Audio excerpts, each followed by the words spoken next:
नागपुर में दुनिया में पहली बार 5 मिशनरीज को अरेस्ट हुई, उसमें 4 फॉरेनर्स थे, एक ही केवल भारतीय था, रायबोडे नाम का। फॉरेनर्स लोग भौचक्का रह गए, पूरे दुनिया में घूमकर हम ये चंगाई सभा आयोजित करते हैं, अंधा देखने लगता है, बहरा सुनने लगता है, लंगड़ा चलने लगता है, यीशु की कृपा से ऐसा हम प्रोग्राम आयोजित करते हैं, और हमें भारत में अरेस्ट हुई। मांत्रिक हर धर्म में होते हैं। हमने कई मुस्लिम मांत्रिकों को जेल में भी भेजा है और उनको खदेड़ा भी। इसके कई प्रूफ्स मेरी किताबों में आपको मिलेंगे। मेरी पूरी की पूरी सीरीज है श्याम मानव चैनल पर, उसमें आपको मिलेंगे।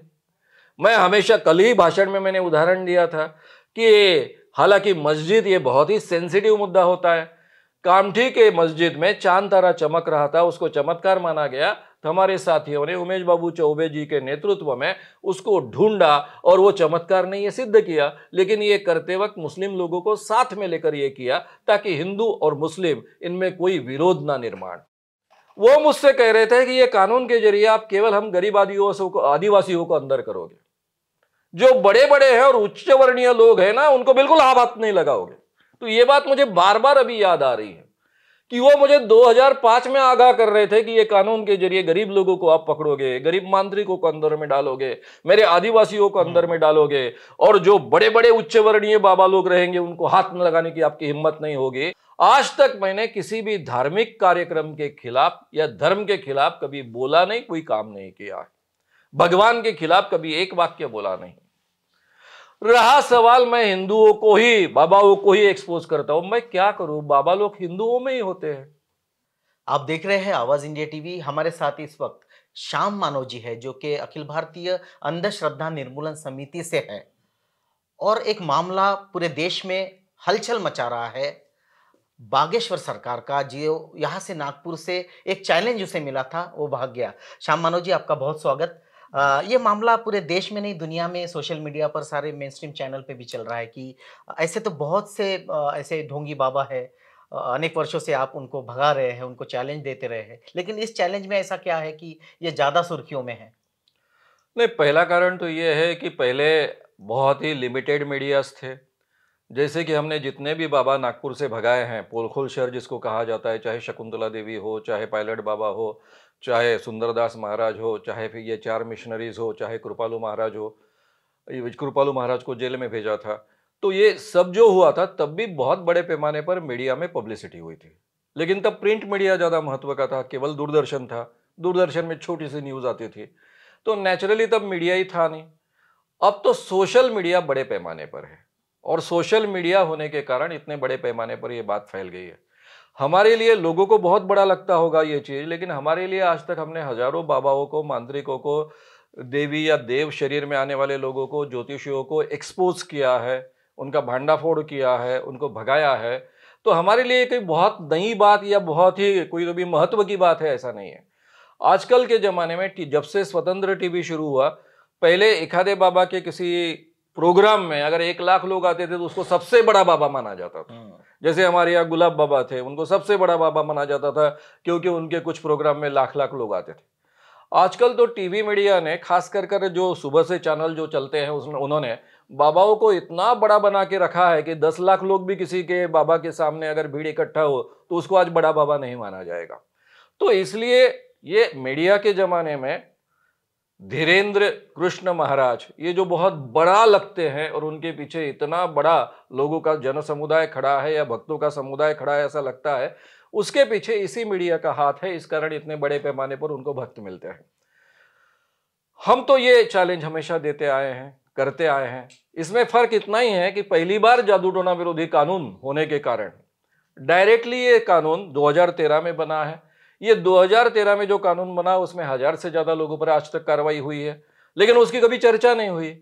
ये इसकी चर्चा इसलिए हो रही है कि इसके पीछे 2-3 कारण है। एक तो सोशल मीडिया पहला कारण है, दूसरा कारण है इसके आयोजक। नागपुर में जो रामकथा का आयोजन हुआ था और उसमें दिव्य दरबार हुआ, रामकथा को तो विरोध करने का कोई कारण ही नहीं है। हर धार्मिक कार्यक्रम का हम स्वागत करते हैं, ना ही कभी आज तक हमने उसका विरोध किया है। लेकिन इसमें जो दिव्य दरबार में उनके जो दावे हैं, और ये सब दावे सोशल मीडिया पर बड़े पैमाने पर उपलब्ध हैं। मेरे ही कार्यकर्ताओं ने करीबन 40 वीडियो का अभ्यास कर उन दावों को खंगाला है, कानून में कौन से बैठते वो देखा है। तो इस कारण जब ये बात सबको पता चल गई और हमें लगा कि इसका विरोध हमको करना लाजमी है, इसके बजाय ये हमारे लिए इनएविटेबल है, क्योंकि यहाँ ऐसा नागपुर में जिसकी ख्याति है पोलखोल शहर, वहां कोई बाबा आता है और चमत्कारों के दावे करते हैं और हम कुछ नहीं करते, तो ये तो संभव नहीं था। तो नेचुरली हमने उनको एक तरफ चुनौती दी और दूसरे तरफ पुलिस के द्वारा कंप्लेंट दायर करने का प्रयास किया। बिल्कुल सर, आपने जो चैलेंज किया उसमें 30 लाख रुपए की बात है, जबकि 30 लाख इस तरह के बाबा के लिए बहुत बड़ी रकम नहीं होती, फिर भी 30 लाख आपने उस चैलेंज स्वीकारने के एवज में दिए, तो क्या ये चैलेंज स्वीकारा गया, क्या हुआ? बेसिकली हम मेरे संगठन का चैलेंज 1 लाख से शुरू हुआ था, फिर धीरे धीरे हमने पैसे लोगों से इकट्ठा करने शुरू किए। आज 30 लाख रुपए इस चैलेंज के लिए रखे हैं, इसलिए वो 30 लाख रुपए का चैलेंज दिया गया है। हमको मालूम था कि बाबा के लिए पैसे कुछ मायने नहीं रखते हैं, आजकल के बाबाओं के पास करोड़ों रुपए होते हैं, यही के आयोजन में करोड़ों रुपए खर्च हो चुके हैं नागपुर के। तो नेचुरली मैंने उसके साथ में दूसरी बात रखी है कि बाबा ने पैसों के लिए ये आह्वान नहीं स्वीकारे, केवल उनका जो दावा है दिव्य शक्ति सिद्ध करने का, उसके लिए आह्वान स्वीकारे और हमेशा के लिए वैज्ञानिक क्षेत्र में यह सिद्ध कर दीजिए कि किसी व्यक्ति में दिव्य शक्ति हो सकती है। महाराज का दावा था कि वो भक्तों का नाम पहचानते हैं, उनके पिताजी का नाम जानते हैं, इतना ही नहीं तो उनकी उम्र जान सकते हैं और साथ में फोन नंबर्स भी जान सकते हैं। ये उन्हीं के दावों में से हमने निकाले हैं। महाराज का दावा था कि वो अपने दिव्य शक्ति से लोगों के घर में जाकर कौन से रूम में कौन सी चीज रखी है देख सकते हैं। इसको इंग्लिश में क्लेरोवैंस कहते हैं, पहली चीज को टेलीपैथी या फिर इंट्यूशन कहते हैं, और आम शब्द इसके लिए अंतर्ज्ञान या फिर दिव्य शक्ति। ये चीज आज तक दुनिया में सिद्ध नहीं हुई है। मैं खुद पूरे दुनिया में जो चीजें साइंटिफिक क्षेत्र में इस ढंग की होती है उसके बारे में मुझे जागरूक रहना पड़ता है, और ये भारत में पहली बार ऐसा होगा कि कोई व्यक्ति अपनी दिव्य शक्ति साइंटिफिक कसौटी पर सिद्ध कर रहा है। इसलिए हमारे ऊपर दो जिम्मेदारियां है कि ये कसौटी का आयोजन इस ढंग से हम करें कि वहां कोई लूप होल्स ना हो, कोई बदमाशी के लिए जगह ना हो, कोई, इसीलिए हम उसको फ्रॉड एंड प्रूफ कंडीशंस के अंदर ये चुनौती पारित की जाती है, ऐसा कहते हैं। इसलिए हमने क्या कहा है, सब लिखित स्वरूप में ये दिए हैं, सारे पत्रकारों तक पहुंचाए हैं और पत्रकारों के माध्यम से आयोजक तक ये बात पहुंची है। खुद पत्रकारों ने मुझे कहा है, बाबा से भी सवाल जवाब हुए, वो वीडियो भी रिकॉर्डेड है। तो कहने का मतलब ऐसा है कि उसमें हमने कहा है कि भाई इसके लिए आपको अगर 30 लाख रुपए का प्राइज चाहिए तो 3 लाख रुपए आपको डिपॉजिट देने पड़ेंगे, ताकि अगर आप हार जाएंगे, 90% 2 बार करेक्टली आप कह नहीं पाए, तो सीधा सीधा आपको 30 लाख रुपए का प्राइज नहीं मिलेगा और उसके साथ में आपके 3 लाख रुपए जब्त हो जाएंगे, वो अंधश्रद्धा निर्मूलन समिति के बैंक अकाउंट में जाएंगे। अगर आप दोनों बार 90% करेक्टली ये बातें कहते हो तो आपको सीधे सीधे 3 लाख रुपए आपके डिपॉजिट और 30 लाख रुपए प्राइज के आपको मिलेंगे। अगर आप पैसे नहीं लेना चाहते हो तो विदाउट डिपॉजिट भी आप ये आह्वान स्वीकारिए, केवल दिव्य शक्ति सिद्ध करने के लिए आह्वान स्वीकारिए। अगर दोनों बार आप 90% से ज्यादा करेक्टली ये बातें कहते हो, हालांकि दिव्य शक्ति में तो गलती होने की कोई गुंजाइश नहीं, 100% कह सकते हैं, लेकिन इसके बावजूद 10% की छूट हम देने के लिए तैयार है। और अगर आप ये सिद्ध कर पाते हो तो मैं खुद श्याम मानव, जिसके संगठन ने अखिल भारतीय अंधश्रद्धा निर्मूलन समिति का संस्थापक मैं हूं, जिसके संगठन ने आज तक हजारों बाबा, मांत्रिक और इन ढंग के लोगों का एक्सपोजर किया है, वो संगठन का प्रमुख मैं उनके चरणों पर माथा टेकूंगा, माफी मांगूंगा, और केवल इतना नहीं तो मेरा संगठन हमेशा के लिए मैं बंद कर दूंगा। ये मैंने जाहिर तरीके से पत्रकारों को लिख कर दिया है या इन तक भेजने की कोशिश की है। अब इसके बावजूद अगर वो आह्वान स्वीकारते नहीं है, भागते हैं, तो हमारे लिए नई बात नहीं। लेकिन सर वो जो कहते हैं कि वो तो भागे नहीं है, वो तो यहीं पे थे, आपने उनको चैलेंज दिया, अब वो आपको उल्टा चैलेंज दे रहे हैं कि आप रायपुर आइए, वहां पर आकर चैलेंज करिए, वहां पर आपके चैलेंज का जवाब वो देंगे। आपको रायपुर बुला रहे हैं, आप उनको महाराष्ट्र बुला रहे हैं, ये क्या बात है? सीधी सी बात है, पहले वो भाग कर गए नहीं गए, उनकी ही पत्रिका है, उसका मैंने जेरोक्स निकाला है, वो पत्रिका हमने ऑनलाइन सब पत्रकारों को भेजी भी है। यहां गुरुवार दिनांक 12 को श्री राम कथा दोपहर 1 से हरि इच्छा तक लिखा है। शुक्रवार दिनांक 13 को पहले राम कथा है दोपहर से 1 से 4 बजे तक, बाद में हवन पूजन है एवं यज्ञ पूर्णाहुति व महाप्रसाद है। ये उन्हीं के ओर से प्रसारित हुआ है। इसी ढंग के पोस्टर छपे थे, और इसलिए जब 11 तारीख को शाम को ही वो यहां से चले गए तो हमारी भाषा के अनुसार हमने कहा वो भाग गए, यानी आह्वान छोड़कर, क्योंकि दूसरी तरफ पुलिस में भी शिकायत दर्ज की गई थी। अब रहा सवाल, ठीक है, उनको अगर ऐसा लगता है कि वो भागे नहीं है, अपने काम से गए, तो ठीक है ना, कोई प्रॉब्लम नहीं ना, बात खत्म थोड़ी हुई है। आप अपने सहूलियत से टाइम निकालिए, जब भी आपको टाइम होगा नागपुर में आइए। नागपुर में सब पत्रकारों के सामने, एक तटस्थ कमेटी के सामने ये आयोजन होगा इस चुनौती का। और ये सभी पत्रकार कोई मेरे विचारों के नहीं है, काफी लोग आपके विचारों के हैं, इसलिए आपको उनका बहुत अच्छा समर्थन मिलेगा।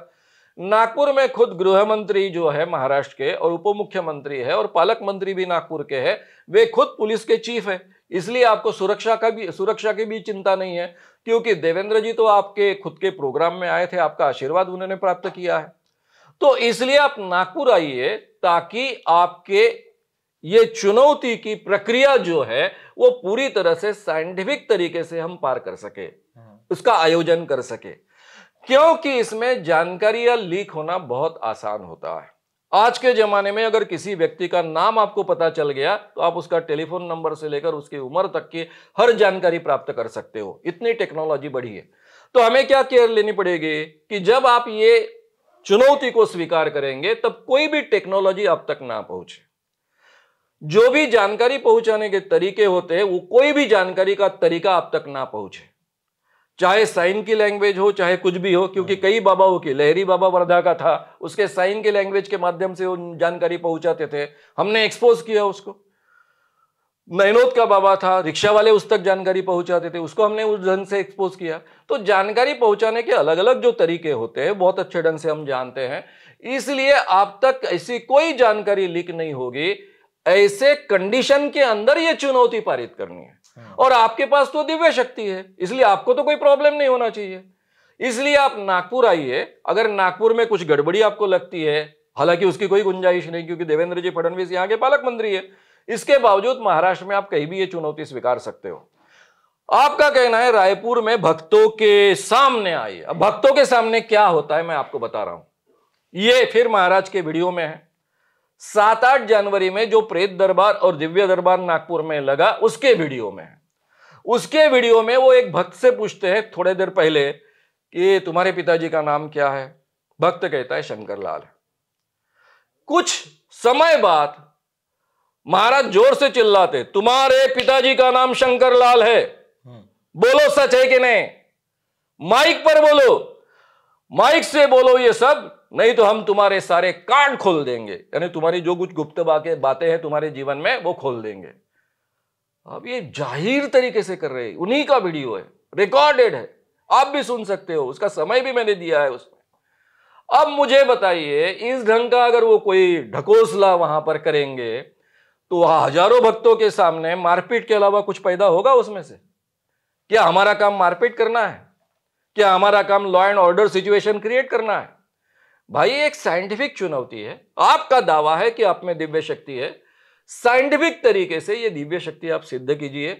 पूरे दुनिया के लिए ये बहुत बड़ा उदाहरण होगा, क्योंकि आज तक दुनिया में ये सिद्ध नहीं हो चुका है। भारत का पूरे दुनिया में नाम होगा। मैं हमेशा उदाहरण देता हूं, अमेरिका ने बिन लादेन को ढूंढने के लिए 50,000 करोड़ से ज्यादा खर्चा किया है। उनकी पूरी की पूरी संस्थाएं 7-8 साल तक काम कर रही थी, और वो पाकिस्तान में, उनके ही दोस्त पाकिस्तान में छुपा है, ये उनको पता लगने के लिए 8 साल लगे और इतना खर्चा लगा। महाराज में दिव्य शक्तियां है तो महाराज तो 2 मिनट में कह सकते हैं, कहीं भी जाकर देख सकते हैं। अमेरिका जैसा देश कितना पैसा देगा, वो शायद अमेरिका की सेवा नहीं करना चाहेंगे, लेकिन मोदी जी की तो सेवा करना चाहेंगे। भारत में बॉम्ब स्फोट होते हैं, टेररिस्ट कार्रवाइयां होती है।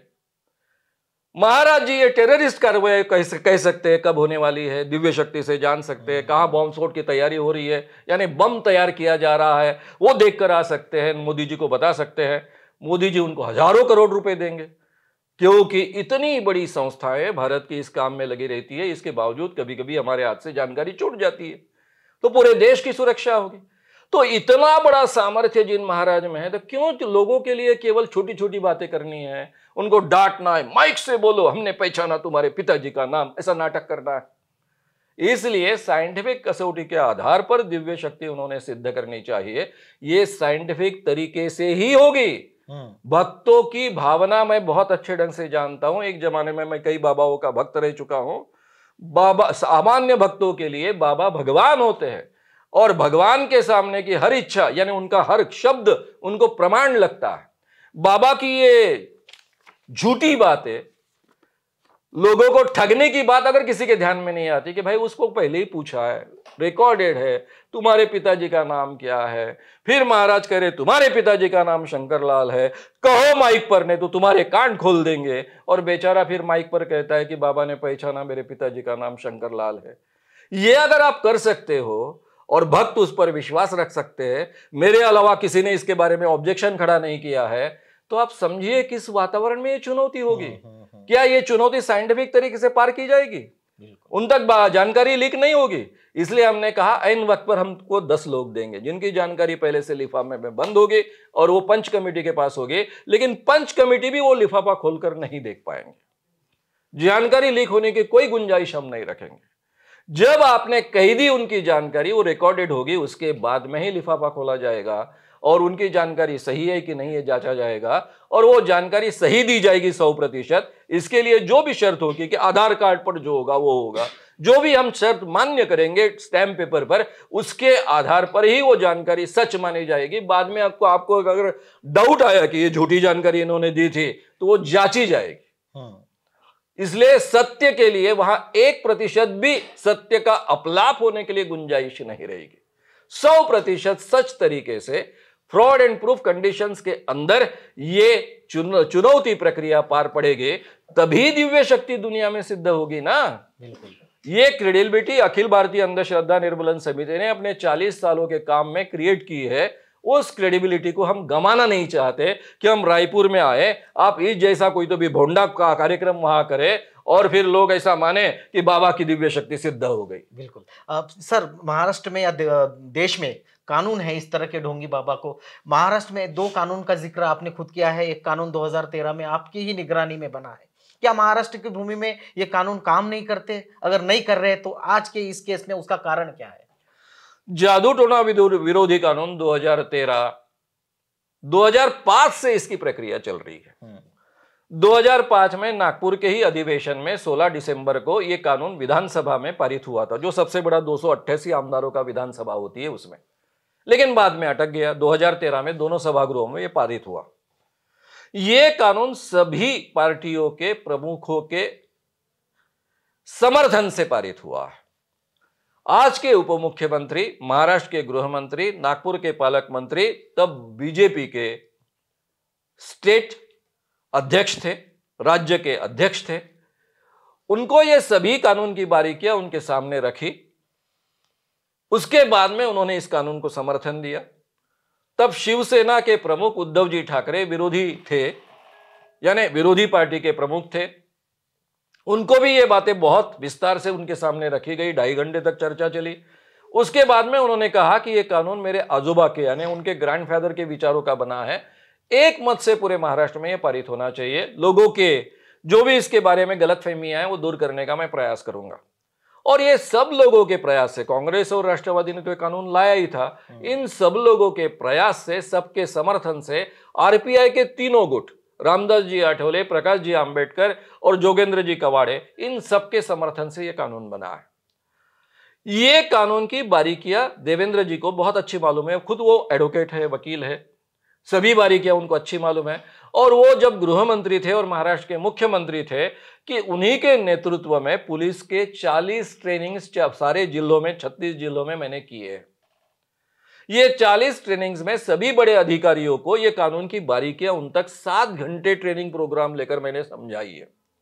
जिस व्यक्ति ने पूरे पुलिस ट्रेनिंग को समझाया, सारे पार्टियों को, लीडर्स के साथ में चर्चा कर कर ये कानून पारित करवाने में बहुत महत्वपूर्ण भूमिका बजाई, वही व्यक्ति लिखित फॉर्म में देता है पुलिस को, और कमेटी की ओर से, शासन की ये कमेटी है, जादू टोना विरोधी कानून प्रचार प्रसार अंमलबजावनी समिति, जिसका मैं सह अध्यक्ष हूं, कैबिनेट मंत्री उसके अध्यक्ष होते हैं, राज्य मंत्री उसके उपाध्यक्ष होते हैं, उस कमेटी के सहअध्यक्ष इस नाते से मैंने कहां कहां कानून लागू होता है ये बारीकियों के साथ में, प्रूफ्स के साथ में पुलिस को दिया। पुलिस पर यह जिम्मेदारी मैंडेटरी है। 8 तारीख को दिया। जुरिडिक्शन का मुद्दा शायद उनके दिमाग में रहेगा, इसलिए मैंने हालांकि इसके लिए कोई कानून में गुंजाइश नहीं, क्योंकि हमारे जादू टोना विरोधी कानून में केवल उन बातों का प्रचार और प्रसार करना यह भी कानूनन अपराध है। और ये वीडियोस नागपुर में उपलब्ध है, इसका मतलब नागपुर में प्रचार और प्रसार हो गया। इसके बावजूद मैं राह देख रहा था कि कम से कम दिव्य दरबार नागपुर में लगे तो कंटिन्यूएशन में यह कानून लागू होगा। दिव्य दरबार नागपुर में हुआ, उसमें भी इन बातों का उल्लंघन हुआ है। उसके भी प्रूफ 10 तारीख को मैंने दिए है। जो इसके प्रमुख होते हैं, दक्षता अधिकारी जिनको कहा जाता है, जो यहाँ के समन्वयक दक्षता अधिकारी क्राइम के एसीपी है, उनके पास में दिया। साथ में सीपी के साथ में, पुलिस आयुक्त के साथ में, पुलिस कमिश्नर जी के साथ में भी बातचीत हुई। इसके बावजूद अभी तक कोई एक्शन नहीं हुई। ये कानून का अभी तक उपयोग नहीं किया गया। क्या पूरे महाराष्ट्र में 1000 के आसपास आज तक इतने 8 सालों में केसेस हो चुकी है। मुझे याद आ रहा ये सब बात आपके सामने करते वक्त, अहीर कर एक राज्य मंत्री थे, सॉरी राजे धर्म आत्राम नाम का उनका है, थोड़ा नाम के बारे में मेरी इधर उधर हो रहा है, राजे धर्मराज ऐसा कुछ तो भी उनका नाम है। वो मुझसे कह रहे थे कि ये कानून के जरिए आप केवल हम गरीब आदिवासियों को अंदर करोगे, जो बड़े बड़े हैं और उच्च वर्णीय लोग हैं ना, उनको बिल्कुल आप हाथ नहीं लगाओगे। तो ये बात मुझे बार बार अभी याद आ रही है कि वो मुझे 2005 में आगाह कर रहे थे कि ये कानून के जरिए गरीब लोगों को आप पकड़ोगे, गरीब मांत्रिकों को अंदर में डालोगे, मेरे आदिवासियों को अंदर में डालोगे, और जो बड़े बड़े उच्च वर्णीय बाबा लोग रहेंगे उनको हाथ में लगाने की आपकी हिम्मत नहीं होगी। वो कह रहे थे और मैं उनको आश्वासन दे रहा था कि ऐसा नहीं होगा, ये कानून बहुत कड़ा है, इसको कोई अपवाद नहीं है, क्योंकि ये कानून कॉग्निजेबल है, नॉन बेलेबल है। इसमें शिक्षा का यानी पनिशमेंट का प्रावधान है। 6 माह कारावास से लेकर 7 साल की सजा तक हो सकती है। और प्लस है, एंड नहीं है और नहीं है, सॉरी एंड है और नहीं है, इसलिए 5000 से 50,000 रुपए दंड भी होगा और कम से कम 6 माह का कारावास भी होगा। यह कानून इतना व्यापक है कि इस काम में जो भी इसका उल्लंघन करता है, उन चीजों का प्रचार प्रसार करेगा, वो भी कानून के दायरे में आएगा। जो इसको अप्रत्यक्ष सहायता करेगा वो भी कानून के दायरे में आएगा। जो इसका आयोजक होगा वो भी कानून के दायरे में आएगा। और सबको इक्वली सजा है, यानी जिसने खुद ये गुनाह किया है उसके साथ में उसके जो साथी है उनको भी इक्वली सजा है। इतना कड़ा और व्यापक कानून महाराष्ट्र में बना। ये कानून पूरी तरह से लागू होता है। मैं बार बार कर रहा हूं, उसके सब प्रूफ सब पुलिस के सामने दे रहा हूं। इसके बावजूद पुलिस एक्शन अगर नहीं लेती है तो लोग इसका मतलब महाराष्ट्र में और खासकर कर नागपुर में ये निकाल रहे हैं कि पालक मंत्री देवेंद्र जी फडणवीस, गृह मंत्री देवेंद्र जी फडणवीस, उप मुख्यमंत्री देवेंद्र जी फडणवीस, इनके लोगों ने यह कार्यक्रम आयोजित किया था और इसलिए पुलिस उस दबाव में एक्शन नहीं ले रही है। अगर ये प्रतिमा फैलती है तो ये पुरोगामी महाराष्ट्र, संत ज्ञानेश्वर, संत नामदेव, तुकडोजी महाराज, गाडगे महाराज तक के संतों की ये भूमि है। यहां शाहू फुले अंबेडकर का महाराष्ट्र माना जाता है, इसलिए इस महाराष्ट्र को पुरोगामी महाराष्ट्र कहा जाता है, प्रोग्रेसिव महाराष्ट्र कहा जाता है। इस प्रोग्रेसिव महाराष्ट्र में अगर देवेंद्र जी फडणवीस, जो आदमी बाबागिरी के नाम पे राम कथा का एक तरफ आयोजन करता है, दूसरी तरफ दिव्य दरबार का आयोजन करता है और खुले तौर पर लोगों से ठगी करता है, लोगों को कहता है कि इसने जादू टोना कर डाला, इसको जादू टोना हुआ है, टोटका हुआ है, अमुक व्यक्ति ने, रानी नाम के व्यक्ति ने यह टोटका किया है, और ये जो बीमारियां तुमको दिख रही है तुम्हारे शरीर पे, इसके पीछे टोटके का कारण है। ये सभी अपराध है ये दोनों कानून के तहत, जादू टोना विरोधी कानून के तहत। केवल किसी ने टोटका किया ये कहना भी अपराध है, किसी ने भूत लगाया ये कहना भी अपराध है। ये प्रेत दरबार भराते हैं, भूत लगाया ऐसा कहते हैं, भूत निकालने के उपाय बताते हैं, और ये drugs and magic remedies act के तहत भी कानूनन अपराध है। ऐसा होने के बावजूद उन पर कार्रवाई नहीं होती है और ऐसे लोगों को खुले तौर पर ठगने वाले बाबा का समर्थन देवेंद्र जी फडणवीस कर रहे हैं। ये अगर प्रतिमा महाराष्ट्र में बनेगी तो मुझे लगता है किसी भी पॉलिटिकल लीडर्स के लिए प्रतिमा अच्छी नहीं है, और देवेंद्र जी चाहेंगे नहीं कि उनकी ऐसी प्रतिमा बने। इसलिए मैं ये चाहता हूं और दिल से मैं ऐसा मानता हूं कि देवेंद्र जी अपने पुलिस को कहेंगे कि एक्शन ले। बिल्कुल सर, इस तरह के जो दिव्य दरबार होते हैं, लाखों की भीड़ इकट्ठा होती है और पॉलिटिशियंस वहां जाके ऐसे बाबाओं का आशीर्वाद लेता है, तो आपको क्या लगता है कि अपने पॉलिटिकल वोट के गेनिंग के लिए भी इस तरह के दरबारों का उपयोग हो रहा है? डेफिनेटली हो रहा है, सभी जाते हैं और उनकी जो मजबूरी है उसको मैं समझता हूं। एक ही व्यक्ति अपवाद है, इन चीजों का फायदा नहीं उठाता है, वो है शरद चंद्र जी पवार। वो कभी ऐसे आयोजनों में नहीं जाते हैं, ना ही किसी बाबा का आशीर्वाद लेने के लिए जाते हैं। लेकिन उन्हीं के पार्टी के कुछ लोग जाते हैं, वो मैंने खुद देखा है, खुद अनुभव किया है।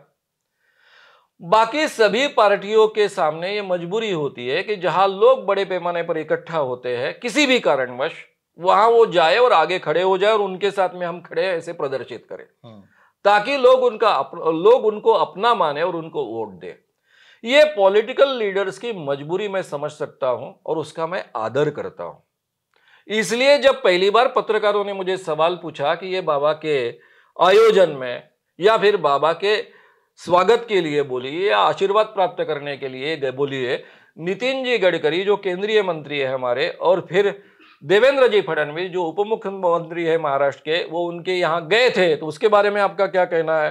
तो मैंने कहा था उनका जाना स्वाभाविक है, जहां भी बड़े पैमाने पर लोग इकट्ठा होते हैं वैसे जगह जाना। और राम कथा का अगर आयोजन है तो मेरी पहली प्रतिक्रिया तो यही थी, अच्छी बात है, उसको विरोध करने का क्या कारण है? तो ऐसी जगह वो जाते हैं तो उसमें कोई गलती नहीं है। लेकिन जब उन्हें पता चला या फिर उनके ध्यान में आया कि इसमें ठगी होती है, खुले तौर पर लोगों के अंधविश्वास बढ़ाए जाते हैं, इस दुनिया में भूत है ये एस्टेब्लिश किया जाता है, जादू टोना करनी टोटका किया जा सकता है ये एस्टेब्लिश होता है उसके जरिए, और चमत्कार दिव्य शक्ति जिनमें अपने आप सब जान सकते हैं, इस ढंग का आभास निर्माण होता है और लोगों की खुलेआम ठगी होती है। ये पता चलने के बाद में उन्होंने अपना सपोर्ट वहां से निकाल लेना चाहिए। ये जरूरी नहीं कि जाहिर तरीके से वो बोले और फिर उसके प्रति अपना रोष प्रकट करे, लेकिन कम से कम एक्शन तो ले, अपने आप को दूर तो करे, इतना तो उन्होंने करना चाहिए। क्योंकि देवेंद्र जी फडणवीस महाराष्ट्र के गृह मंत्री है, उनके हाथ में है उनके पुलिस ने क्या करना है क्या नहीं करना है। कानून में वो बैठता है, वो खुद वकील है, बहुत अच्छे वकील है, खुद देखे लगे तो जांचे परखे, और कानून में नहीं बैठता है तो मुझे समझाए कि ये कानून में क्यों नहीं बैठता है, तो मैं भी तो समझू ना। मैंने तो ये कानून का हर शब्द फाइनल किया है और कितने लोगों से बात कर फाइनल किया है। सुप्रीम कोर्ट के न्यायमूर्ति पीबी सावंत, इन्होंने खुद मराठी में यह कानून लिखा है मेरे साथ बैठकर। मैंने उनको रिक्वेस्ट की थी, उनका आग्रह था कि मराठी में कानून लिखिए, बाद में उसका हिंदी में इंग्लिश में ट्रांसलेशन होगा। तो कहने का मतलब ऐसा है कि इसमें बहुत बड़े बड़े लोगों का हाथ है, कई लोगों के सुझाव इसमें स्वीकारे गए हैं। बीजेपी के डॉक्टर अशोक मोडक, उनको इसके लिए डिप्यूट किया गया था, उनका हर सुझाव इसमें आया है। उद्धव जी ठाकरे जी ने या फिर उनके तरफ से सुभाष देसाई जी ने जो सुझाव दिए, 100% सुझाव इसमें इंक्लूड किए गए हैं, सभी के सहमति से यह कानून बना है। तो मुझे समझाइए भाई कि ये लागू नहीं होता है, तो मैं तो कम से कम समझूंगा क्यों नहीं लागू होता है। मैं तो पूरे दावे के साथ कह रहा हूं कि कानून लागू होता है, और मैं आज तक पुलिस को वही सिखाते आया हूं। तो इसलिए इन लोगों पर मैं इस बारे में बिल्कुल उनके बारे में आलोचना नहीं करूंगा कि वो उस दरबार में क्यों गए थे या फिर उस आयोजन में क्यों गए थे। जाना स्वाभाविक है, उनका कर्तव्य भी है, वे आखिर में लीडर। मुझे लोगों को वोट नहीं मांगना है इसलिए मैं बोल सकता हूं, वे लोग बोल नहीं सकते हैं, उनकी ये मजबूरी मैं समझ सकता हूं, उसका आदर भी करता हूं। लेकिन उन्होंने लोगों की ठगी से लोगों को बचाना ये उनका कर्तव्य है, ये भी ध्यान में रखना चाहिए। बिल्कुल, आखिरी सवाल, इन सब मामलों में ये कहा जा रहा है कि अखिल भारतीय अंधश्रद्धा निर्मूलन समिति या खुद आप श्याम मानव इस तरह के हिंदू बाबाओं को भगाते हैं, चैलेंज देते हैं, आपको सीधा सीधा वो हिंदू विरोधी कह रहे हैं, इस पर क्या कहेंगे? ये मेरा हमेशा का अनुभव रहा है कि ये बाबा लोग हमेशा धर्म के आड़ में छुपते हैं, भगवान के आड़ में छुपते हैं। 40 साल पहले ये संगठन मैंने शुरू किया, तब हमने पहला मोटो रखा लोगों के सामने, और ये पहला दुनिया का संगठन है इस ढंग का मोटो रखने वाला, कि हम भगवान और धर्म के खिलाफ नहीं है। लेकिन भगवान और धर्म के नाम पर जो ठगी होती है, वो ठगी को बचाने के लिए, लोगों को शोषण से बचाने के लिए हमारा संगठन है, और उसी मर्यादा में हम इतने सालों से काम कर रहे हैं। आज तक मैंने किसी भी धार्मिक कार्यक्रम के खिलाफ या धर्म के खिलाफ कभी बोला नहीं, कोई काम नहीं किया है। भगवान के खिलाफ कभी एक वाक्य बोला नहीं। रहा सवाल, मैं हिंदुओं को ही, बाबाओं को ही एक्सपोज करता हूं, मैं क्या करूं, बाबा लोग हिंदुओं में ही होते हैं। बाकी धर्मों में ये प्रक्रिया नहीं है। भारत में ही हम ऐसा मानते हैं कि जब आदमी भगवान को प्राप्त करने की कोशिश करता है तो उसमें सिद्धियां आती है, और सिद्धियां आने के बाद में वो आदमी चमत्कार कर सकता है, भूत भविष्य वर्तमान जान सकता है, लोगों की बीमारियां ठीक कर सकता है और खुद भगवान बन सकता है। उसके शरीर में भगवान आ सकता है। ये केवल मान्यता हम भारतीयों की है। इसलिए आप बाबा ढूंढेंगे तो आपको केवल हिंदू धर्म में बाबा मिलेंगे। अब उसके लिए मैं क्या कर सकता हूं? मांत्रिक हर धर्म में होते हैं। हमने कई मुस्लिम मांत्रिकों को जेल में भी भेजा है और उनको खदेड़ा भी। इसके कई प्रूफ्स मेरी किताबों में आपको मिलेंगे। मेरी पूरी की पूरी सीरीज है श्याम मानव चैनल पर, उसमें आपको मिलेंगे। मैं हमेशा, कल ही भाषण में मैंने उदाहरण दिया था कि हालांकि मस्जिद ये बहुत ही सेंसिटिव मुद्दा होता है।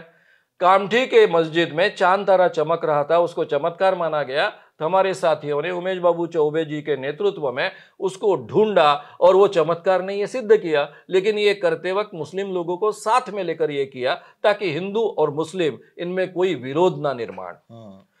नागपुर में दुनिया में पहली बार 5 मिशनरीज को अरेस्ट हुई, उसमें 4 फॉरेनर्स थे, एक ही केवल भारतीय था, रायबोडे नाम का। फॉरेनर्स लोग भौचक्का रह गए। पूरे दुनिया में घूमकर हम ये चंगाई सभा आयोजित करते हैं, अंधा देखने लगता है, बहरा सुनने लगता है, लंगड़ा चलने लगता है, यीशु की कृपा से ऐसा हम प्रोग्राम आयोजित करते हैं, और हमें भारत में अरेस्ट हुई। फिर मॉरिस सेरिलो नाम का एक बहुत बड़ा क्रिश्चियन यानी अमेरिकन क्रिश्चियन मिशनरी आया था। उसने इसी ढंग की चंगाई सभा शिवाजी पार्क में लगाई थी, जहां केवल बाला साहब ठाकरे जी का भाषण होता था। 10,000 से लोग इकट्ठा हो रहे थे वहां पे। हमने उनके खिलाफ कंप्लेंट की। पुलिस इंस्पेक्टर ने धीरे से मेरे कान में कह दिया कि मंत्रालय से दबाव है, कुछ होने वाला नहीं है। हमने हाईकोर्ट को मूव किया, हाईकोर्ट ने आदेश दिया। आदेश देने के बाद में इनको अरेस्ट करो। पुलिस ने इतना ही काम किया कि उनको सीधा एरोप्लेन में बिठाया, अमेरिका भेज दिया। उनका तीसरा दिन के प्रोग्राम के लिए 10,000 से ज्यादा लोग आ पहुंचे थे, लेकिन महाराज जी गायब थे। ये काम हम कर चुके हैं, करते हैं। लेकिन ये सब काम करते वक्त जब हम क्रिश्चियन मिशनरीज के खिलाफ काम करते हैं, क्रिश्चियन लोगों को साथ में जोड़कर करते हैं, ताकि उसका मतलब ये ना निकले कि कोई हिंदू व्यक्ति क्रिश्चियन के खिलाफ काम कर रहा है। अब मेरा पहला जवाब तो यही होता है कि भाई मैं हिंदू धर्म में जन्मा हूं, मेरे माता पिता हिंदू है, इसी वातावरण में मैं पला बड़ा, इसी वातावरण में पलते बढ़ते भूत लगने से लेकर हर ढंग के अंधविश्वास का मैं बलि चढ़ा, उसके परिणाम मैंने भुगते।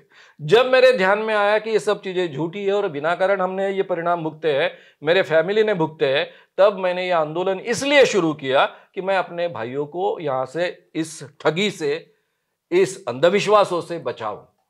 तो मैं पहले तो अपना घर साफ करूंगा, और पहला अपना घर साफ करते करते फिर दूसरों के घर साफ करने का प्रयास करूंगा। तो वही मैं कर रहा हूं।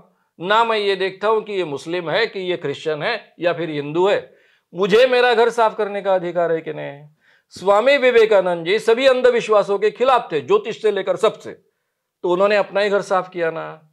सावरकर सभी अंधविश्वासों के खिलाफ थे, बहुत तगड़े तक ढंग से बोलते थे इसके खिलाफ, उन्होंने अपना ही घर साफ करने का प्रयास किया ना। तो हर व्यक्ति, ज्योतिबा फुले हो, चाहे सावित्रीबाई फुले हो, चाहे अंबेडकर जी हो, इन सब ने अपने ही घर साफ करने का प्रयास किया है ना। तो मैं भी एक छोटा सा कार्यकर्ता हूं, इन्हीं के कदमों पर चलने वाला। मैं भी अपना घर पहले साफ करने की कोशिश करता हूं, और साफ में दूसरों को भी साफ करने की कोशिश करता हूं। तो इसमें मेरी क्या गलती है? मैं हिंदू हूं, बार बार बता चुका हूं। और हिंदू होने के लिए कोई शर्त नहीं होती है। आप केवल हिंदू माँ बाप के पेट से जन्म लेते हो, उतना काफी होता है। रहा सवाल सनातन धर्म की बात, तो सनातन धर्म के बारे में जिनका अभ्यास है उनको यह पता कि सनातन धर्म में सांख्य एक विचारधारा रही है। ये विचारधारा भगवान को नहीं मानती थी, लेकिन वेदों को मानती थी, इसलिए उसको आस्तिक परंपरा कहा गया। इसी सनातन धर्म में चारवाक परंपरा थी, जो भगवान को भी नहीं मानती है, वेदों को भी नहीं मानती है। लोकायत परंपरा थी, जो भगवान को भी नहीं मानती है, वेदों को भी नहीं मानती है। तो भारत में अलग अलग विचारधाराएं सनातन धर्म में रही है। तो मैं क्या मानता हूं, क्या नहीं मानता हूं, इससे मेरा हिंदुत्व नहीं चला जाता। भारत में पैदा हुआ हिंदू व्यक्ति अलग अलग विचार रख सकता है। यही सनातन हिंदू धर्म की खूबसूरती है। और सबसे बड़े सनातनी हिंदू को मैं बहुत नजदीक से जानता हूं, जिनका नाम है मोहनचंद करमचंद गांधी, जिनको महात्मा गांधी कहते थे। वो हमेशा कहते थे मैं सनातनी हिंदू हूं, इसलिए काफी लोग उन पर बहुत टीका टिप्पणी करते थे और वो कभी भी झूठ नहीं बोलते थे। और यहां महाराज जी हमारे बार बार झूठ बोलते हैं। एक तरफ कहते हैं मैं चमत्कार नहीं करता हूं, और उनके हेडिंग का टाइटल क्या होता है? आइए दिव्य शक्ति का दरबार देखिए, चमत्कार होते हैं कि नहीं इसका प्रमाण देखिए। इस ढंग के उनके वीडियो के टाइटल्स होते हैं। और दूसरी तरफ कहते हैं मैं बिल्कुल चमत्कार नहीं करता हूं। फिर कहते हैं मैं अंधविश्वास दूर करता हूं, मैं ही खुद अंधविश्वासों के खिलाफ हूं, और तुमको जादू टोना किया, टोटका किया, तुम्हारे शरीर में भूत आया, ये कहते हैं। यानी इनका भी अंधविश्वास दूर करने का ये तरीका है। ऊपर से कहता है मैं तांत्रिक नहीं हूं, ओझा नहीं हूं। तो ये क्या है फिर? ये दोनों कानून से अपराध है ना। Drugs and magic remedies act 1954 केंद्र का कानून और महाराष्ट्र का कानून। महाराष्ट्र का कानून महाराष्ट्र के दायरे में लागू हो सकता है, लेकिन केंद्र का कानून हर जगह लागू हो सकता है। इसलिए मैं इस बहाने सभी लोगों से आह्वान करूंगा कि आप जगह जगह पर ये दिव्य दरबार के वीडियोस पर महाराष्ट्र की पुलिस, क्योंकि गृह मंत्री अगर देवेंद्र जी फडणवीस है और वो ये निर्णय लेते हैं तो शायद महाराष्ट्र की पुलिस काम ना करे, लेकिन बाहर की पुलिस काम नहीं करेगी ऐसा नहीं होगा। इवन राजस्थान से लेकर हर जगह पर इस महाराज के खिलाफ drugs and magic remedies act 1954 के तहत आप सीधी सीधी कंप्लेंट दायर कर सकते हो, और ये कॉग्निजेबल ऑफेंस है। और केवल ये वीडियो जो यूट्यूब पर आप मिल सकते हैं उतना प्रूफ काफी है, क्योंकि एडवर्टाइजमेंट की व्याख्या यही की गई है कि किसी भी ढंग का दावा जो मुंह से भी किया गया उसको एडवर्टाइजमेंट कहा जाता है। और मिरेकुलस पावर्स का उपयोग, मैं अपनी शक्ति से किसी भी कृपा से आपको ठीक कर देता हूं, ये कहना ये कानूनन अपराध है। बिल्कुल, ये कानूनन अपराध है। हम आवाज इंडिया टीवी के माध्यम से लोगों को यही आह्वान करते हैं कि वे इस तरह के ढोंगी बाबाओं के पीछे ना लगे, इस तरह के दिव्य दरबार का समर्थन ना करे और अंधश्रद्धा से बचे। श्याम मानव जी, आपने अपना बहुमूल्य वक्त दिया, आपका बहुत बहुत धन्यवाद। बहुत बहुत धन्यवाद। आप देख रहे हैं आवाज इंडिया टीवी।